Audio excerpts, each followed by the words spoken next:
You're welcome to Prime News on My Media Prime. I apologize for the late start of the program. My name is Genda Pelgrim Blanche King.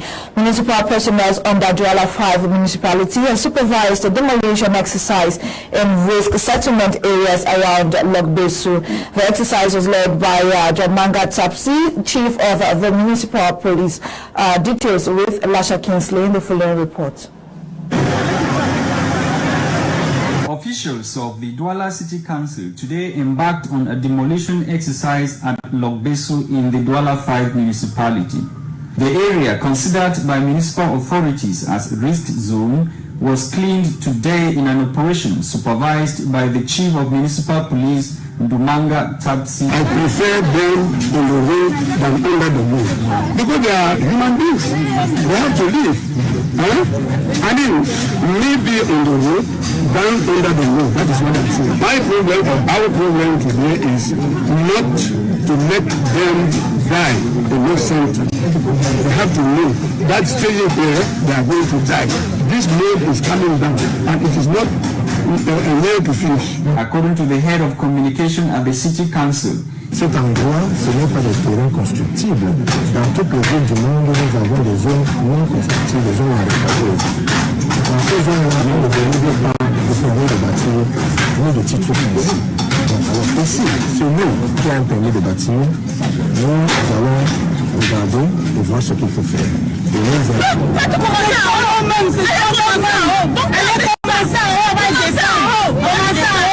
Some of the disgruntled inhabitants say they were only notified last week. Only that Friday when the normal pass, the Friday when they pass, today na Friday, na only 1 week.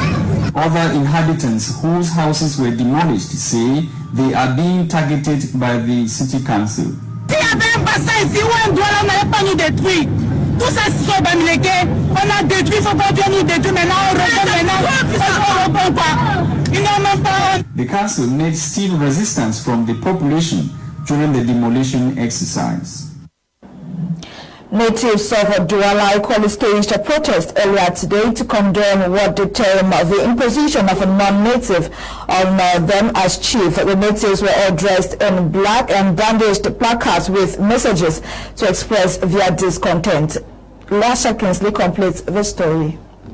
They were mostly women, natives of Douala, who stormed the streets of the nation's economic capital, Douala, earlier today to protest against the appointment of one Mr. Amadou Tanku by the Senior Divisional Officer for Wuri Division, Benjamin Butu, as second-class chief of the village. The angry population brandished placards with messages like, "The Saar population say no to impostor. Why always in our land? We are tired." The striking population dressed in black are accusing the local administrative authorities of imposing a non-indigent on them as a chief. This protest comes a few days after a similar one was staged by the natives of Bamendankwe, a village in Bamenda 1 subdivision in the northwest region of Cameroon, against the appointment of Barrister Chinda Pierre from the west region as third-class chief of the village. We now revisit the inaugural meeting chaired by Prime Minister, Head of Government, Chief Dr. Joseph Jangute yesterday in Yaoundé. The committee created in March this year to follow up the implementation of resolutions taken out during the major national dialogue made some proposals for a speedy return of peace in the two restive regions and a possible smooth running of the next academic year. Let's now get an excerpt from yesterday's meeting. Of the actions that have already been engaged in line with the recommendations formulated during the dialogue and chart a way forward. It should enable us design a roadmap for ensuring that our children in all our villages and towns in the northwest and southwest regions peacefully resume schools. Our businessmen and women in those two regions restart their enterprises, and our brothers and sisters who have become refugees and internally displaced persons go back to their villages and carry on with their regular activities again. By decided to create this committee, the head of state, His Excellency has continued to demonstrate his profound commitment to follow through with delivering on the deep aspirations of our people, peace, prosperity, and harmonious living together. I dare challenge all of us to exhibit our patriotism and our love for our homeland, to be relentless in investing effort and time in this mission for posterity. The membership, opposition, and caliber from the hope vested in this committee. Our individual and collective actions will definitely take us in the right direction, that which will lead to a return of peace in the northwest and southwest regions and strengthen our resilience as a people.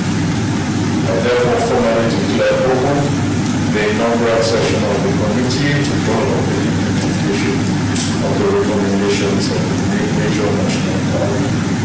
Long live the people of Cameroon.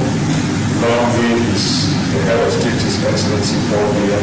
Thank you for a very kind attention. For the fourth day, most parts of Bamenda in the northwest region have witnessed heavy gun battles between security forces and separatists. Our reporter in Bamenda says this has been triggered by the brutal murder of a police officer on September 1. Since Tuesday, some neighborhoods have not returned to normalcy. Charles Kebwa completes the story from Bamenda. The population of Bamenda since September 1st sent into an imbroglio given a police officer was gunned down by suspected armed separatist fighters at the small man neighborhood.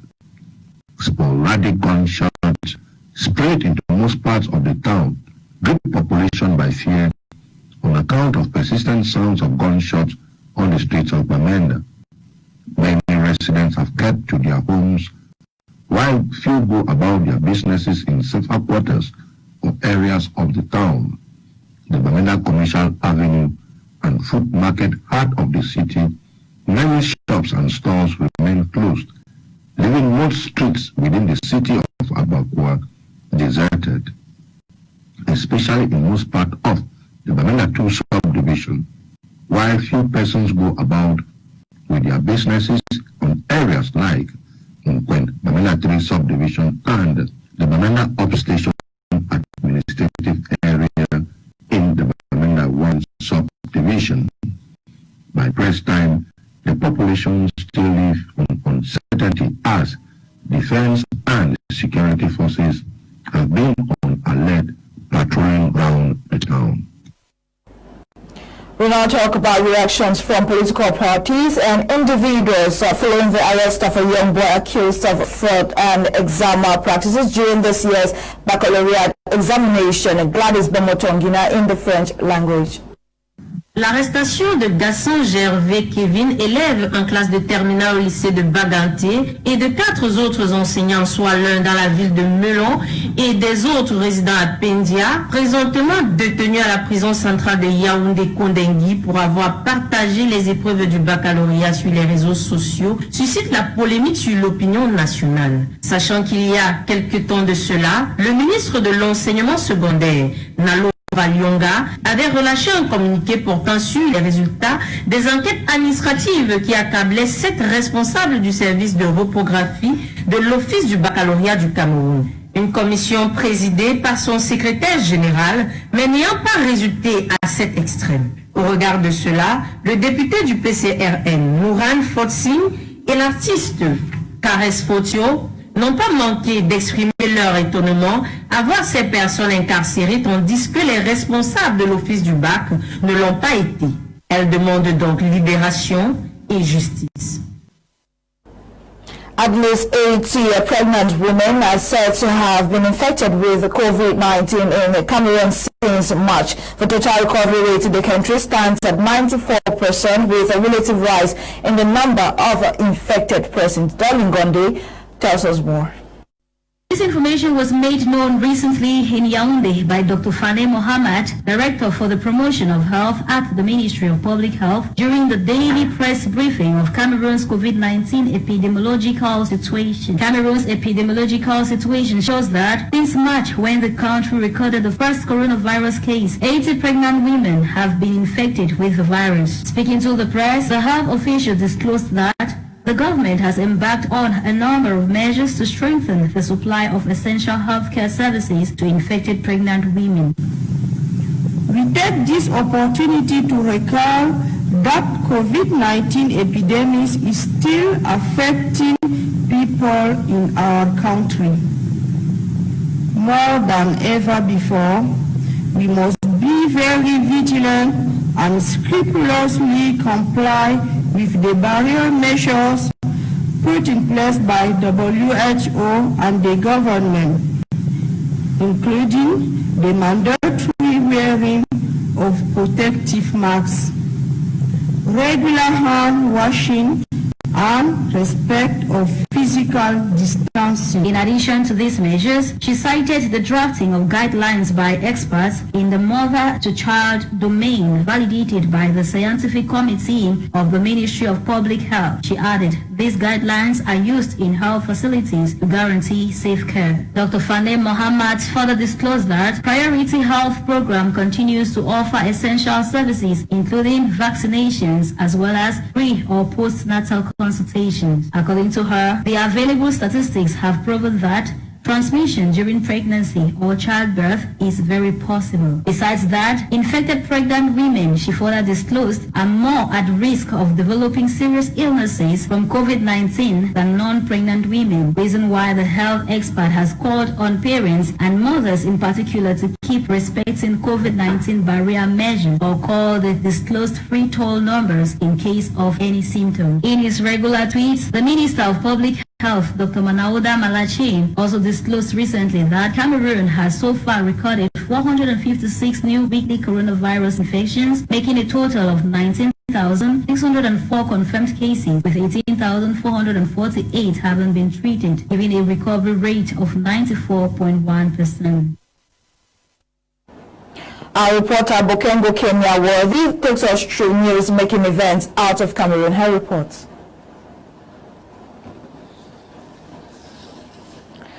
We'll revisit the reports or stories from out of Cameroon. Meantime, let's visit this sports story prelude to the upcoming football season in Cameroon. Newly promoted Elite One club, Ashe Football Club of Douala, have completed the signing of 26-year-old forward Leon Bruno on a 2-year deal. The 2019-2020 Cameroon Elite One winner and lead goal scorer joined the Brazilians of Bepanda yesterday upon completion of medical formalities. The striker will provide options for coach Anicet Mbargo Fue on when the new season opens in October. Thanks very much for being with us on today's edition of Prime News on My Major Prime. With that, we end today's edition of Prime News on My Major Prime. The news was produced by Ewana Eli Nolinga, coordinated by Lasha Kingsley and Genda Project Blanche King. Until we meet again on Monday, 6:30. God willing, stay tuned to My Major Prime for more interesting programs. Good night. Happy weekend.